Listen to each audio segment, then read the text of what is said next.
I got an interview with you because I heard you're amazing. Thank you so much. And then, by the way, like you and I've never seen a camera woman who looks so dapper. Because normally they're like sweats and sneakers and stuff, but your camera. When it comes to this, it's a fashion show. We gotta come because I believe that the way you dress is the way someone's going to address you. And if I come in here looking like sweats, even though I'm the camera girl, you're gonna be like, oh, she's just the camera girl. 100%. Now she stops and you get her attention and you talk to her and you ask her about what she does or what her involvement is just because of what she has on. And you understand the professionalism behind who she is. Exactly. So I worked in the corporate world. You can say what you want.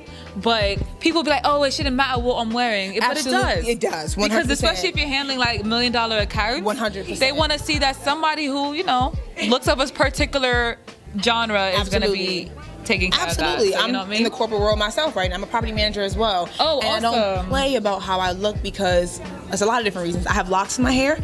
I am brown skin. And so you already have your perception. Exactly. So I have to change that every single day and literally do it intentionally. Exactly. And then like for me, being natural hair woman in the corporate world. Exactly. I remembered having someone tell me that I went to an event and I decided to straighten my hair.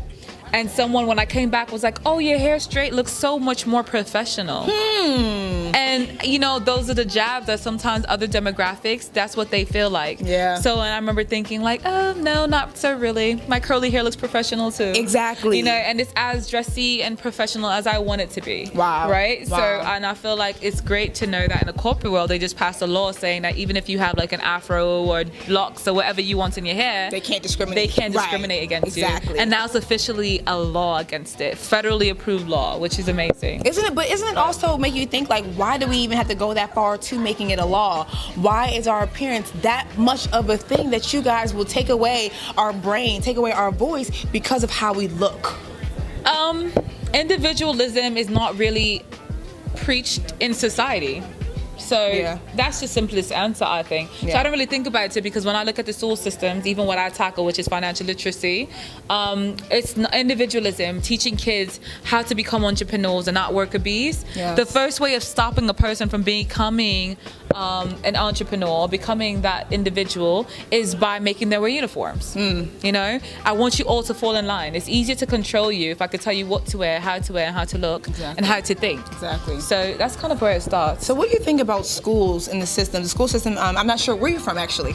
So I'm from Manchester, England, but I live in New York City now. Awesome. Actually, I was here at BYOB speaking on the How to Think Like a Millionaire panel. Awesome. And, the biggest thing for me is we have a finance curriculum that's gone into this year 215 schools nationwide. Wow, congrats. That's awesome. Thank oh my you. gosh, 215 schools? Yes. Worldwide? Yes. That's nationwide. Nationwide. Yes. That's a huge deal. Thank you. Oh my Thank gosh. you. Talk about how did you even get to this level? How did you even pitch it to the point where they accept it and now it's everywhere? I didn't fear rejection. It's the simplest answer, but working in the corporate world, especially as a woman of color, one of the things that I learned was not fearing rejection, because when you're pitching multi-million-dollar portfolios to clients and we're trying to tell them, give me your money, you're gonna get rejection. Yeah. And they teach you how to prepare for that. And I feel like the other side, they teach you basically when you do get rejected to ignore it and understand that it doesn't have anything to impact your value and your worth.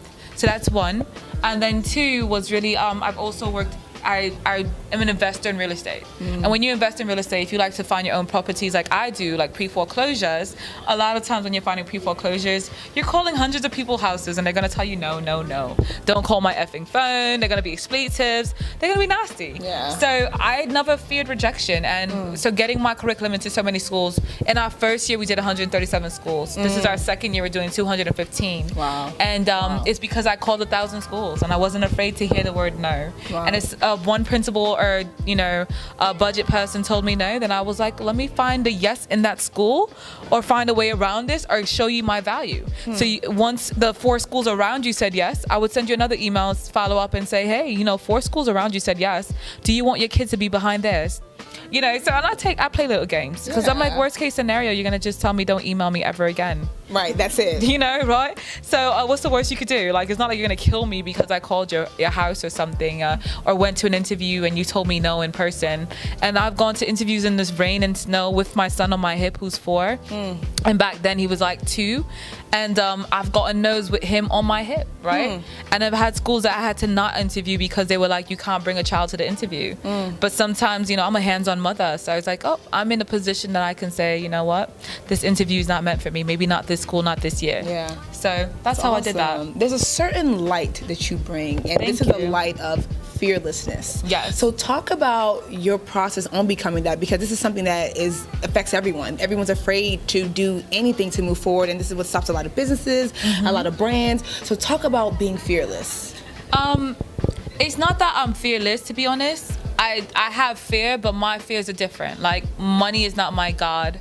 And I want to allow myself to be in a position that rather it's my child or myself, we're never at the mercy of another. Yeah. So the fear of being at the mercy of another pushes me to make sure that I am doing my best part and I'm living my best life, right? So making sure I'm allowing myself to be in a position where I can walk with God and I can do good things and I can help others and I can give back without someone telling me how much I can give back, without someone telling me you can't go there or you can't raise your child and be hands-on. Like, so those fears allow me to keep pushing. It makes me be up at 2 a.m. working on things. And, you know, like my publicist will tell you, I'll respond sometimes at 1:45 a.m. to an email. And, you know, by 5 a.m. I'm back again, up and out the door to go teach, right? And it's just dedication and love. So fear is, to me, not necessarily a bad thing.